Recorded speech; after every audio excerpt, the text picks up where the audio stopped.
ફુલઝર નદી નાની પ્રભેથી ચોકી તરફ જવાના રસ્તા ઉપર જે રેસ્ક્યુ કરીને યુવાન મિત્રોએ બચાવની કામગીરી કરેલી છે। રાજકોટ જિલ્લામાં જળબંબાકાર જેવી સ્થિતિ વચ્ચે ફુલઝર નદીમાં તણાતી બોલેરોને દિલધડક રીતે બહાર નીકાળાઈ હતી।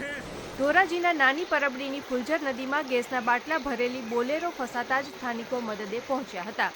પુલ અને કોઝવે ઉપરથી પાણી વહેતા વાહન વ્યવહારને અસર પહોંચી રહી છે, તો બીજી તરફ પાટણ વાવમાં આવેલા ઓસમ ડુંગરનો સુંદર કુદરતી નજારો સામે આવ્યો છે। ટપકેશ્વર મહાદેવ મંદિરથી ધોધ વહેતો થતા પ્રકૃતિ સોળે કળાએ ખીલી ઉઠી છે, જ્યારે રાજકોટ શહેર અને જિલ્લામાં વહેલી સવાર સુધી ધોધમાર વરસાદ વરસ્યો હતો। રાજકોટ શહેર જિલ્લામાં સરેરાશ 2 ઇંચથી લઈને 7 ઇંચ સુધીનો વરસાદ ખાબકતા ઠેર ઠેર પાણી ભરાયા હતા। પોપટપરા નાળામાં વરસાદી પાણી ભરાતા આસપાસના વિસ્તારોમાં લોકોને હાલાકીનો સામનો કરવો પડ્યો હતો। રક્ષિત Pandya, Divya Bhaskar, Rajkot. Share and download કરો દિવ્ય ભાસ્કર એપ।